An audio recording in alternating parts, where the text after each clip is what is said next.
오늘 말씀의 제목은 아덴에서의 교훈이라는 제목으로 함께 하나님의 말씀을 나누도록 하겠습니다. 지난 시간 우리는 바울과 선교팀이 베레아에서 사역을 했던 것에 대해 함께 살펴봤습니다. 베레아에서는 유대인들의 핍박이 있었지만 그럼에도 불구하고 베레아 성도들이 하나님의 말씀에 대한 간절함과 사모함이 있었기 때문에 그 지역 가운데 하나님의 말씀의 역사, 많은 사람들이 예수님을 믿고 돌아오는 그러한 역사가 있었다라는 것을 우리가 함께 살펴보았습니다. 하지만 베레아에서 유대인들의 핍박에 못 이겨 이제 바울과 선교팀, 정확하게 말하면 바울 단독으로 이제 베레아에서 아덴이라는 선교지로 이제 도망을 치게 되는 그러한 일이 또 있었습니다. 먼저 오늘 말씀의 배경을 좀 함께 살펴보면 이 아덴이라는 곳은요, 우리 성도님들이 한 번쯤 들어봤을 텐데요. 지금의 그리스의 수도인 아테네라는 곳입니다. 거기가 이제 성경에서는 아덴이라고 불려집니다. 이곳이 바로 아테네인데요. 이 아덴은요, 지중해에서 내륙으로 한 48km 정도 안으로 들어오는 그리고 베레아에서 아덴까지는 약 320km 정도 떨어지는 그러한 도시가 되겠습니다. 다음 사진, 여기도 이제 그리스의 아테네인 곳인데요. 저도 한 번도 가보지 않았습니다. 이 베레아에서 아덴은 아까 말씀드린 것처럼 한번 보시면요, 저 위에 네모가 이제 베레아라는 도시예요. 그리고 아덴이라는 곳은 저 밑에 있는 아덴입니다. 우리가 육안으로 보기에도 굉장히 멀리 떨어져 있는, 그리고 이 바닷길로 이동을 하면 약 320km나 되는 꽤 긴 거리를 이제 떠나서 도망을 쳐서 이제 바울이 이 아테네에 도착을 하게 됩니다.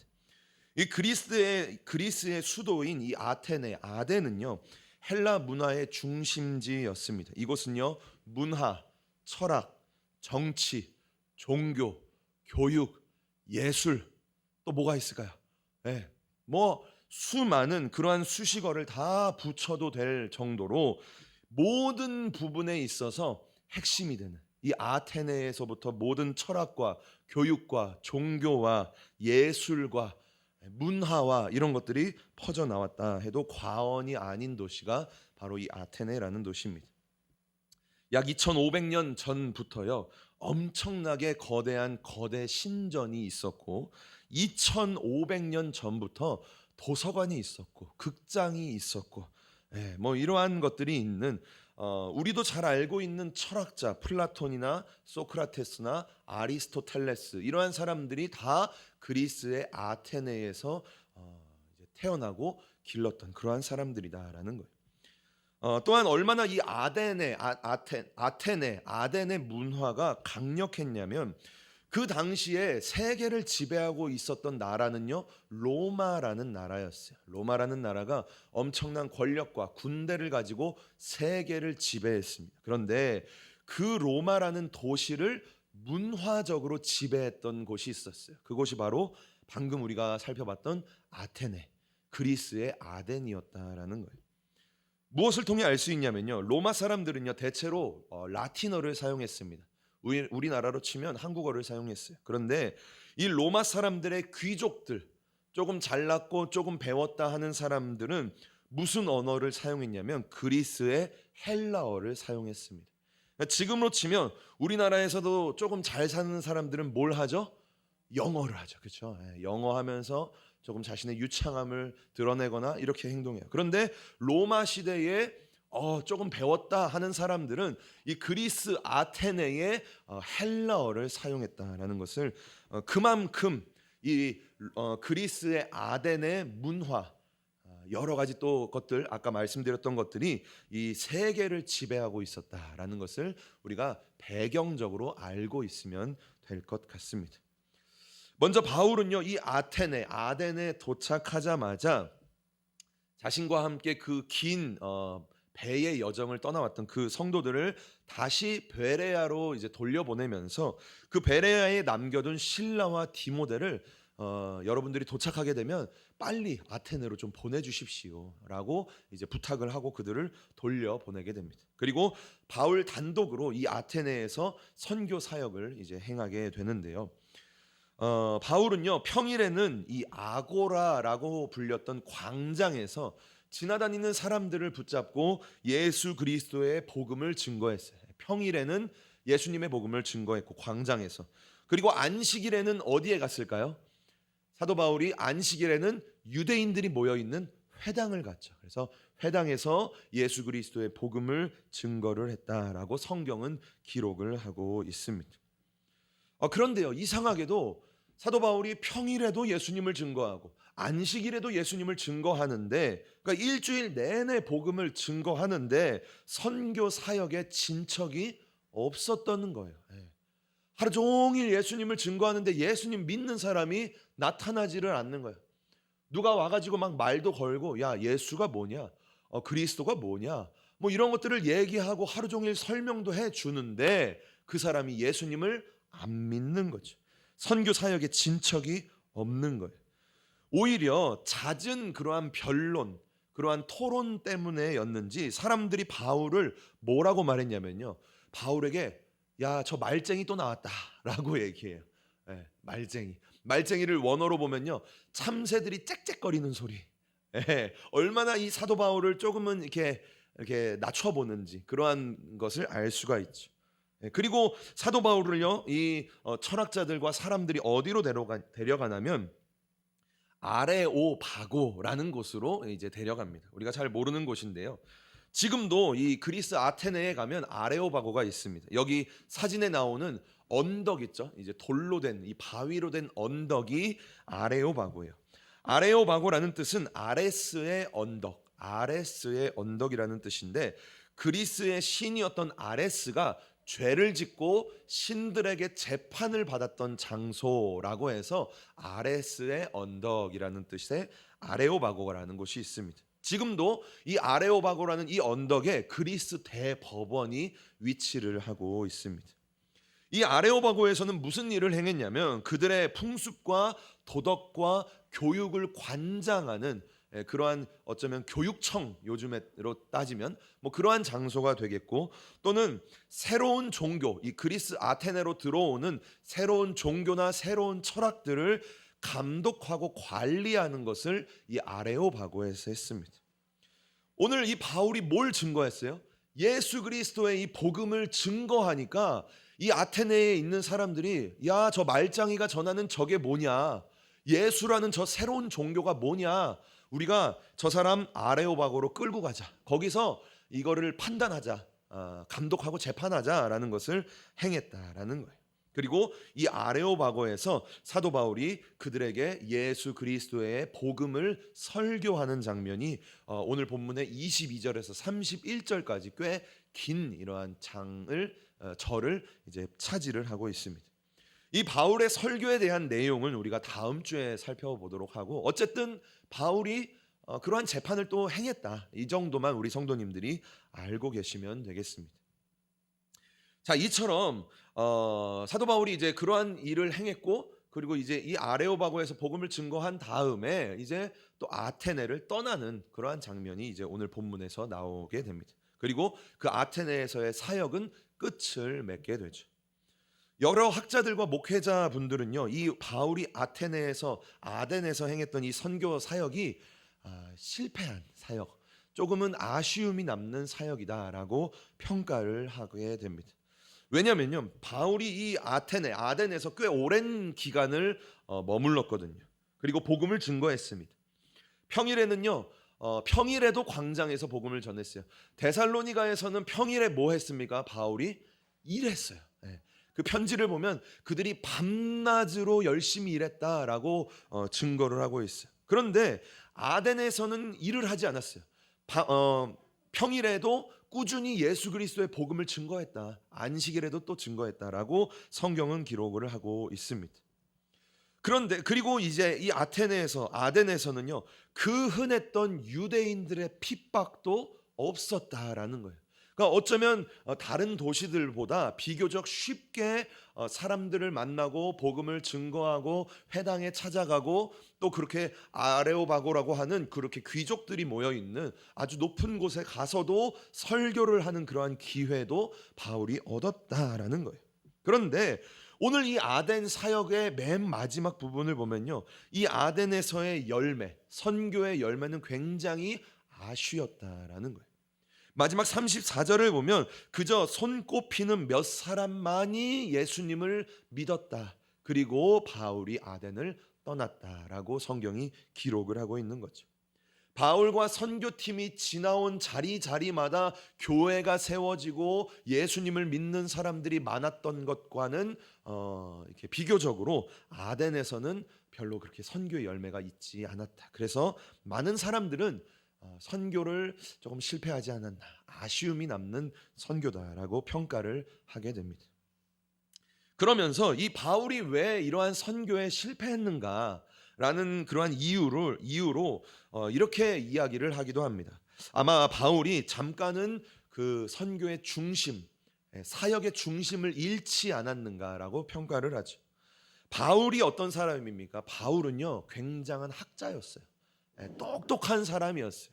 이 바울이라는 사람이 가말리엘이라는 당대 최고의 유대인 학자에게 교육을 받았고, 사도 바울도요, 철학, 지식, 교육, 문화 이런 부분에 있어서 굉장한 학식이 있는 사람이었다라는 거예요.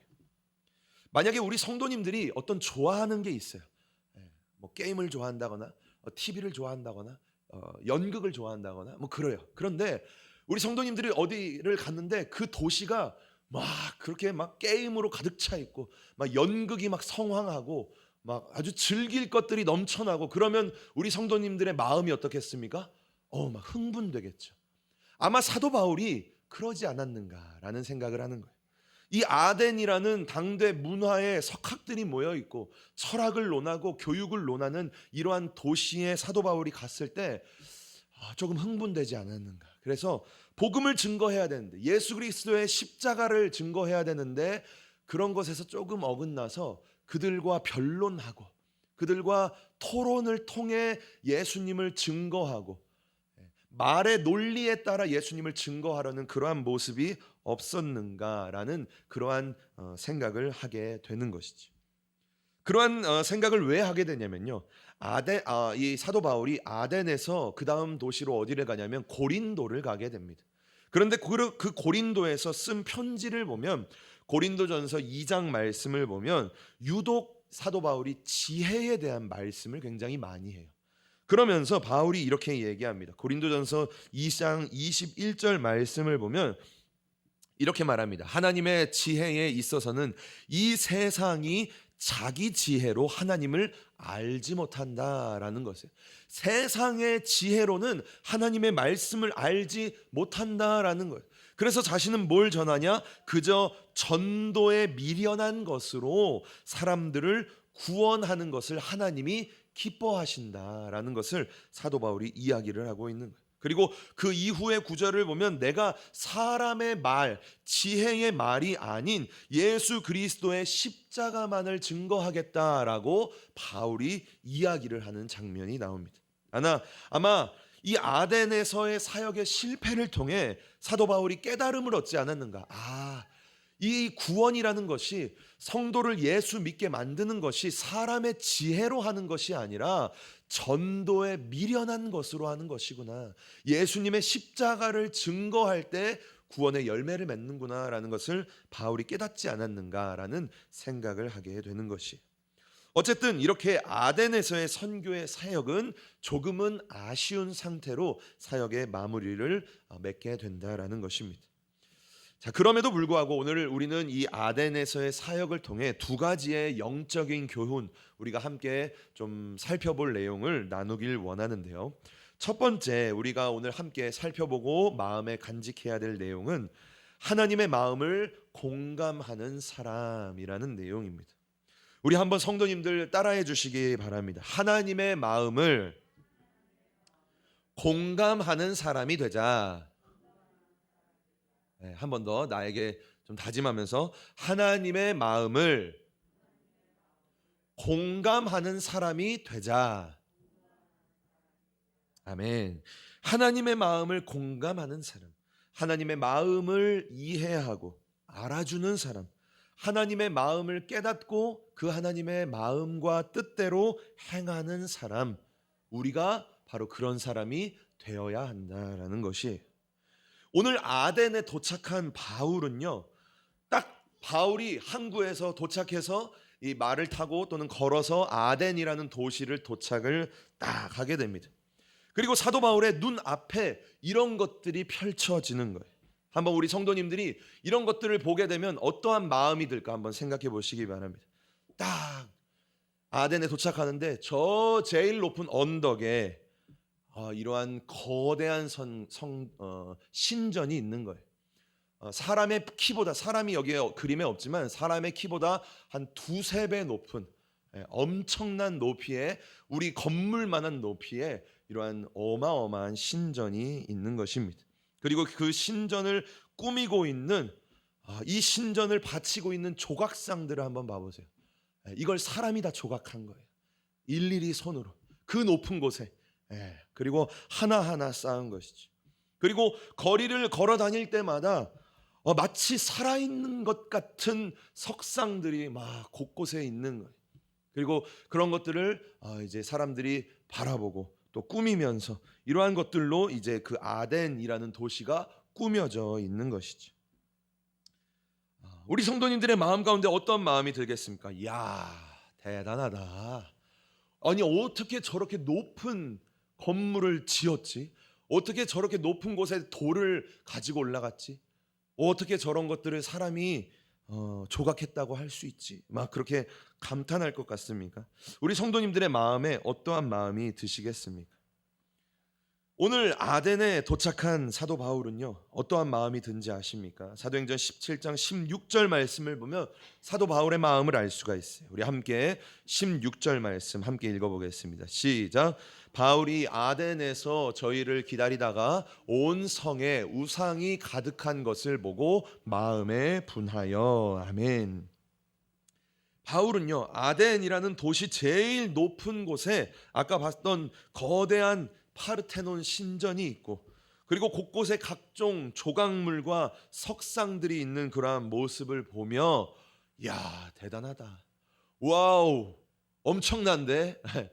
처음 보는 저러한 놀라운 광경인데? 라는 그러한 생각보다 온 도시에 우상이 가득한 것을 보고 마음에 분히 여기는 마음이, 생각이 들었다라고 얘기를 하고 있어요. 여기서 말하는 마음에 분하다라는 그러한 뜻은요, 이 마음이라는 것은 푸뉴마, 영을 이야기합니다. 그리고 분하다라는 것은 격분하다, 그 마음을 휘젓다, 분노하다라는 그러한 의미가 있는 거예요. 그 도시에 들어서자마자 그 엄청난 신전과 우상들을 보자마자 사도 바울 안에 있는 영이 분노하기 시작한 거예요. 사도 바울 안에 주셨던 그 성령께서 사도 바울의 마음을 휘젓고 머리 끝까지 화가 나는 그러한 감정을 주셨다라는 것이, 이 마음은 누구의 마음입니까? 사도 바울의 마음과 동시에 바로 하나님의 마음이었다라는 거예요.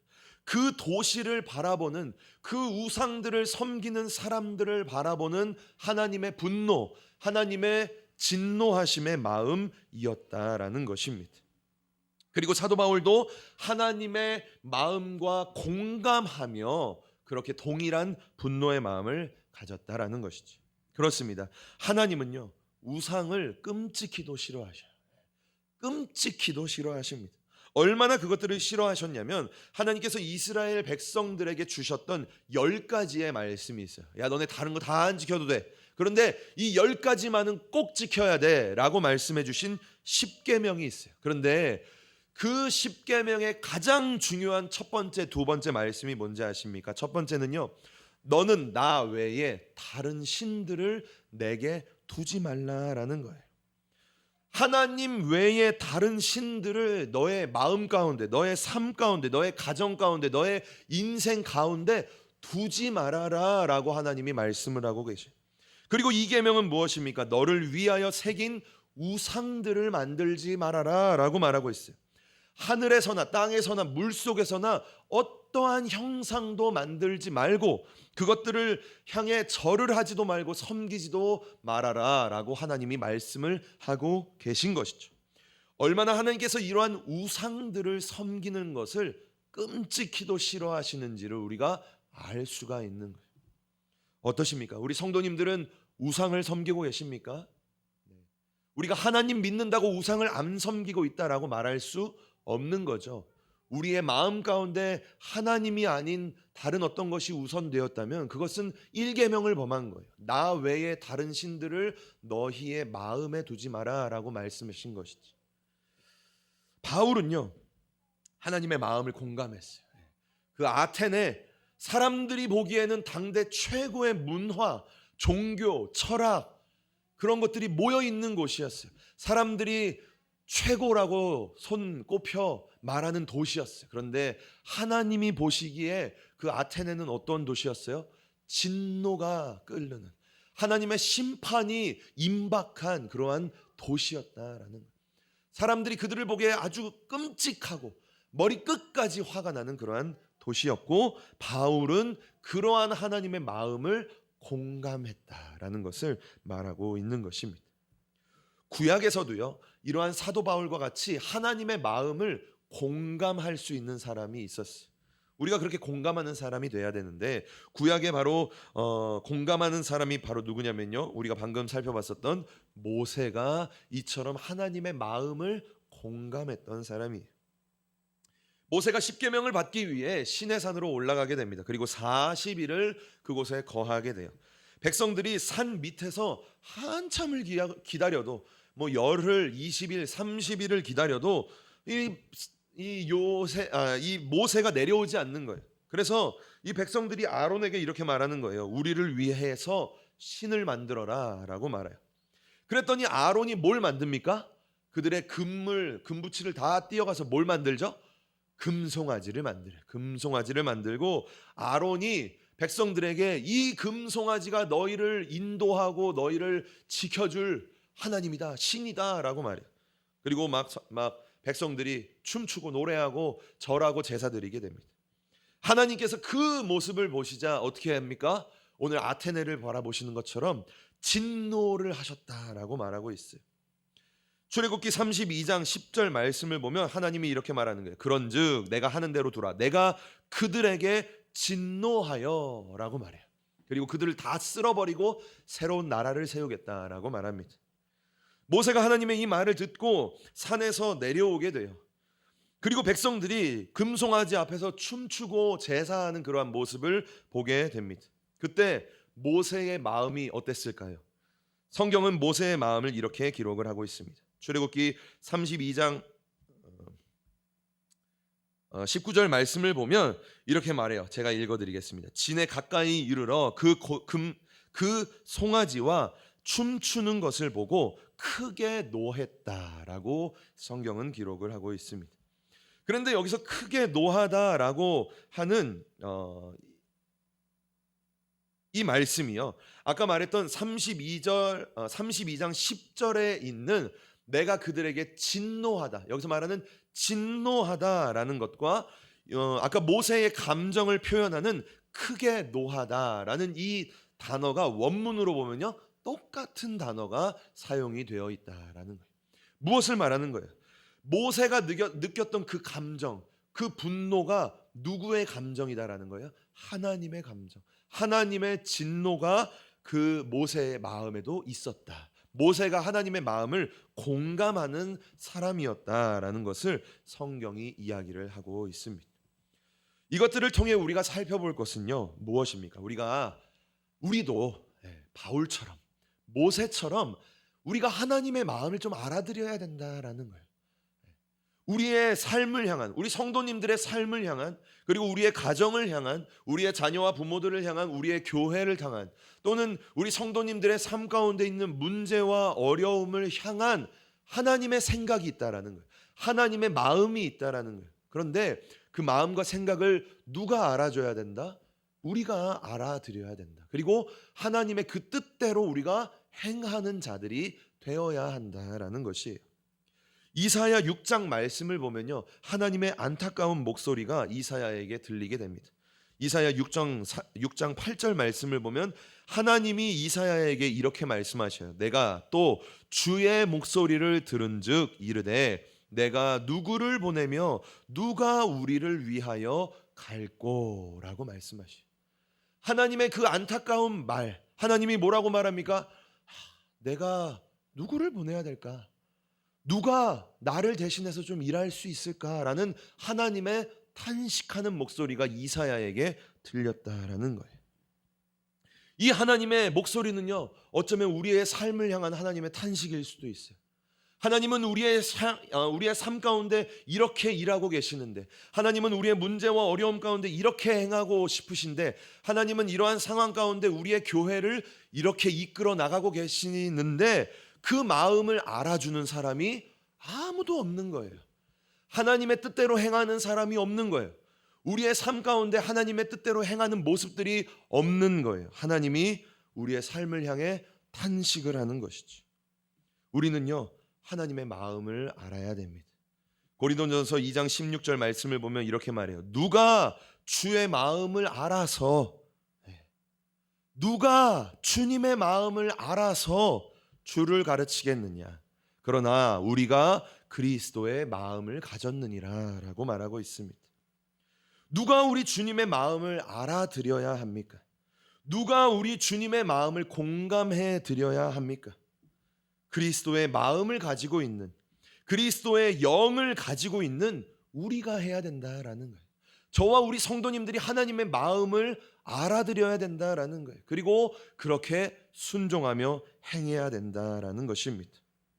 저와 우리 성도님들이 하나님의 마음을 공감할 수 있는 분들이 되기를 주님의 이름으로 축복합니다. 하나님의 마음을 시원케 해드리는 하나님의 충성된 사람이 되기를 주님의 이름으로 축복합니다. 우리는 먼저요, 하나님의 마음을 공감해야 돼요. 하나님의 마음을 알아드려야 한다라는 것입니다. 자, 첫 번째 우리가 함께 살펴봤던 것은 하나님의 마음을 공감해야 된다라는 것이고요. 두 번째 우리가 마지막으로 살펴볼 내용은 바로 지성에서 영성으로 우리가 나아가야 된다라는 것입니다. 책 중에요, 이런 책이 있습니다. 지성에서 영성으로라는 책이 있습니다. 이 책은요, 초대 우리나라 가장 첫 번째로 문화부 장관을 지내셨고, 많은 사람들이 우리 시대의 최고의 지성, 최고의 학자라고 불리는 이어령 교수님이 쓴 책이 바로 이 지성에서 영성으로라는 책입니다. 얼마 전에 2022년 2월 달에 하나님의 부르심을 받고 소천을 하셨는데, 이 분이 쓴 이 지성에서 영성으로라는 책의 내용을 보면요, 시대의 최고의 지성인이었던 이 본인이 이 지성이라는 세계에서 영적인 세계로 나아가기까지, 하나님을 믿고 그 세계까지 나아가기까지 얼마나 많은 일들이 있었고 얼마나 많은 어려움이 있었는가를 기록한 간증문이 바로 지성에서 영성으로라는 것입니다. 오늘 이 성경에 나오는 이 아덴 사람들은요, 상당한 문화적 수준이 있는 사람이었어요. 굉장히 뛰어난 철학적, 교육적, 예술적 지식이 있는 사람들이었어요. 그리고 그렇게 뛰어난 사람들이 그 아덴이라는 곳으로 모였다라는 것을 우리가 생각해 볼 수가 있어요. 성경에서도 그들의 모습을 이렇게 표현을 하고 있어요. 사도행전 17장 21절 말씀, 우리 함께 이 아테네 사람들, 아덴 사람들이 어떻게 살았는지를 함께 읽어보겠습니다. 시작. 모든 아덴 사람과 거기서 나그네 된 외국인들이 가장 새로운 것을 말하고 듣는 이외에 달리는 시간을 쓰지 않음이더라. 아멘.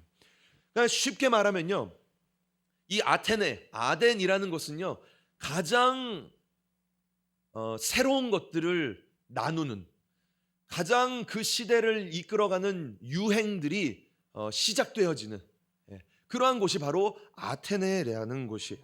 그래서 많은 사람들이 뭘 얘기합니까? 요즘에 유행하는 게 뭔지. 야, 요즘에 무슨 철학이 유행해? 야, 요즘에 누구 철학자 누가 잘 나가? 무슨 예술이 요즘에 유행하니?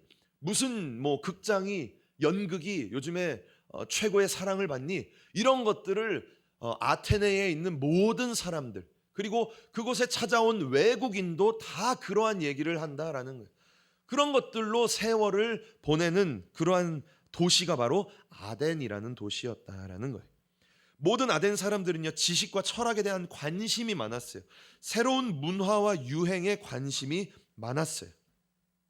그런데 그들은요, 정작 지식에 대한 관심은 많았지만 진리에 대한 관심은 없었다라는 거예요. 머리로는 많은 것을 알고 싶어 했지만 정작 그것을 가슴으로 믿고 싶지 않아 했다라는 것입니다. 우리 성도님들도 한 번쯤 들어봤을지 모르겠는데 돌 김용옥 교수라는 분이 계십니다. 이분은요, 기독교인이 아니에요. 예수님 믿는 사람이 아니에요. 그런데 이분은 신학과를 졸업을 하셨고, 그리고 방금 이제 이렇게 보고 있는 것처럼 요한복음을 강해를 하셨어요. 그것도 뭐 그냥 뭐 개인 유튜브에서 한 게 아니라 EBS에서, 교육 방송이라고 말하는 EBS에서 요한복음을 사람들에게 가르치는 그러한 일을 했습니다. 그리고 이분이 그러한 요한복음의 강해를 이제 이렇게 축약해서 요한복음 강해라는 책을 썼습니다. 목사님도 아니에요. 무려 500페이지가 넘는 아주 요한복음을 막 이렇게 기록을 했어요. 이분은요, 성경을 가지고, 이 성경의 말씀을 가지고 세상의 문화, 그리고 철학, 역사, 이런 것들을 가지고 이 성경 요한복음을 연구했다라는 거예요. 그리고 그 연구된 요한복음을 책으로 기록했어요. 자, 그분의 배움, 그분의 학식, 우리보다 높을까요? 낮을까요? 높겠죠. 그분이 가지고 있는 박사 타이틀만 해도요, 엄청납니다. 그분은 막 의사도 되고 한의학도 배우고 뭐 철학 박사도 되고 신학 박사도 되고 엄청난 사람이에요. 우리보다 그분의 학력과 배움은 훨씬 뛰어나요. 성경에 대한 연구, 성경에 대한 지식, 우리보다 더 많다라는 거예요. 더 깊다라는 거예요. 그런데요, 그분이 알고 있는 성경, 그분이 알고 있는 진리의 말씀, 그것은 우리가 가진 것과 어떨까요? 우리가 가진 것과 차원이 다르다라는 거예요. 학식은 그분이 더 많을지 모르겠어요. 그런데 그 안에 생명이 없다라는 거예요. 그렇기 때문에 하나님의 그 말씀이 그분에게 아무런 역사를 일으키지 못하고 그 영혼을 감동시키지 못하고 그 말씀이 하나님 앞으로 나오지 못하게 만든다라는 거예요. 그런데 우리는 어때요? 말씀 잘 몰라요. 그렇죠? 역사적인 그 말씀 잘 몰라요. 요한복음 뭐 언제 써져 있는지도 잘 몰라요. 그런데 우리에게 그 말씀은 무슨 말씀이에요? 생명의 말씀이다라는 거예요. 그 말씀을 보면요, 우리의 가슴이 막 뛰는 거예요. 그 말씀을 보다 보면 내 눈에 나도 모르게 눈물이 흐르고 하나님을 향한 은혜가 사모되어진다라는 거예요. 뭐예요? 우리 안에 그 생명의 말씀이 있다라는 것을 우리가 알 수 있다라는 거예요.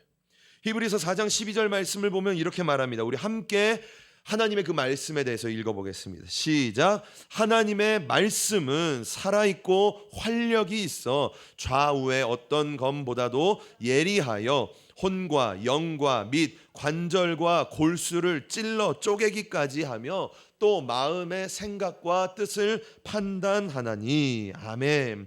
뭐라고 말하고 있습니까? 하나님의 말씀, 하나님의 이 말씀은요, 무슨 말씀이다? 살아있는 말씀이다라는 거예요. 그리고 그 말씀 안에는요, 활력이 있다. 힘과 능력이 있다. 하나님의 그 창조적인 힘과 능력이 이 말씀 안에 담겨져 있다라는 것을 말하고 있다라는 거예요. 하나님의 말씀은요, 우리에게 그런 말씀이 되어야 된다라는 거예요. 그냥 지식적으로 그냥 그렇구나. 그냥 오늘 아덴이라는 곳에서 바울이 복음을 전했는데 좀 어려웠구나. 그래. 하고 돌아가는 것이 아니라 그저 말씀을 지식적으로 지성으로 듣는 것이 아니라 그 말씀이 내 안에 살아 있어서 그 말씀을 내 안으로 느끼고 내 영으로 느끼고 그 속에서 하나님의 음성을 듣고 그 말씀 가운데 하나님의 능력을 경험하는 말씀이 우리의 말씀이 되어야 된다라는 것을 성경이 우리에게 말하고 있는 거예요. 그런 말씀이 진짜 말씀이다라는 거죠. 그 말씀을 통해 우리가 감동되고 변화되고 그 말씀 앞에 우리가 반응할 수 있어야 된다라는 거예요. 그런데 아덴 사람들은 어땠어요? 그러지 못했다라는 거예요. 지성에서 영성으로 하나님의 그 말씀이 깊어져야 되는데 그들에게는 이 하나님의 말씀이 단순한 지성의 수준에서 머물렀다라는 거예요. 도올 김용옥 교수도 지성에서 머물렀다. 아무리 그거를 깊이 파고 들어도 그 안에 생명이 하나도 없었다라는 거예요. 그런데 어떻습니까? 지난주 우리가 살펴봤던 베레아 성도들, 그들의 모습은 어떻습니까? 지성에서 영성으로 나아가는 반응이었다라는 거예요. 그들에게 하나님의 말씀은요 살아있는 말씀이었어요. 그들은요 하나님의 말씀을 들을 때에 막 찌릿찌릿했다라는 거예요. 하나님의 말씀을 더 알고 싶은 그러한 간절함이 들었다라는 거예요. 지난주에 말씀드린 것처럼 하나님의 말씀을 듣는데 다윗과 같이 그 말씀이 송이 꿀보다 더 단 말씀이었다. 더 간절한 말씀, 말씀을 들으면 들을수록 더 간절해지는 그러한 말씀이었다라는 거예요. 그러한 말씀이 누구의 말씀이 되어야 됩니까? 우리의 말씀이 되어야 된다는 거예요. 내 말씀이 되어야 된다라는 거예요. 하나님의 이 살아있는 말씀이 내 말씀이 되어야 한다라는 것이죠. 그것을 우리가 오늘 두 번째로 살펴보기를 원하는 것이 어떻습니까? 오늘 말씀을 대하는 나의 태도, 그렇죠? 말씀을 읽는 나의 모습이 어떠한지 우리가 한번 되살펴 볼 필요가 있고, 우리가 지난 시간에 이어서 오늘도 우리가 기도할 기도의 제목이 뭐예요? 하나님, 이 말씀이 나에게 살아있는 말씀이 되기를 원합니다. 우리가 신앙생활에 무뎌지다 보면요 말씀을 읽어도 그냥 지성에서 머무를 때가 있어요. 내가 하나님을 믿지만 그렇게 연약한 모습을 우리가 발견하게 됩니다. 오늘 우리가 다시 한번 기도하며 나아갈 때 하나님의 이 말씀이 나에게 살아있는 말씀이 되게 해주세요. 그래서 내가 이 하나님의 말씀을 읽을 때에 나도 모르게 내 눈에서 눈물이 나고, 그 말씀을 읽을 때 내가 많은 지식은 없다 할지라도 그 단 한 구절이 내 마음에 깊이 새겨졌어. 그 말씀으로 내가 변화되고 그 말씀 붙들고 나아갈 때 정말 그 말씀 믿음으로 붙들었더니 정말 하나님이 역사하시네 라는 것을 우리가 경험하는 그러한 말씀이 되어야 한다라는 거예요. 두 번째 우리가 함께 살펴봤던 것은요, 지성에서 영성으로 그 말씀을 우리가 경험하고 그 말씀을 사모해야 된다라는 것입니다. 오늘 결론을 맺겠습니다. 오늘 우리가 말씀을 살펴보면 두 가지에 대해서 살펴봤어요. 첫 번째는 무엇입니까? 우리가 하나님의 마음을 공감하는 사람, 우리가 하나님의 마음을 좀 알아주는 사람이 되었으면 좋겠다라는 거예요. 바울이 그 아덴에 있는 수많은 우상들과 신전을 봤을 때 하나님과 동일하게 분노의 마음을 느꼈던 것처럼 오늘 내 삶을 향한 하나님의 마음, 우리 가정을 향한 하나님의 마음, 우리 자녀들을 향한 하나님의 마음, 우리 교회를 향한, 우리의 삶에 있는 문제와 어려움을 향한 내 마음이 아니라 하나님의 마음을 우리가 느껴야 된다. 그리고 하나님의 뜻대로, 하나님의 마음대로 우리가 행해드리는, 하나님의 마음을 시원케 해드리는 사람이 내가 됐으면 좋겠다라는 것을 첫 번째로 살펴봤고, 두 번째 말씀은 우리가 하나님의 이 말씀이 지성에서 머무는 것이 아니라 영성으로 나아가는 말씀, 하나님의 말씀이 내 안에 살아있는 말씀, 활력이 있는 그러한 말씀이 되기를 우리가 소망하고 기도하며 나아가자라는 것을 우리가 함께 살펴봤습니다. 우리가 오늘 이 말씀을 정말 마음 깊이 한번 좀 기억하시고 오늘 한 주를 살아갔으면 좋겠고, 그 말씀을 붙들고 우리가 이 시간 함께 기도하며 나아갈 때에 그 말씀대로 되어지는 그러한 축복이 저와 우리 성도님들에게 있기를 주님의 이름으로 간절히 축복합니다.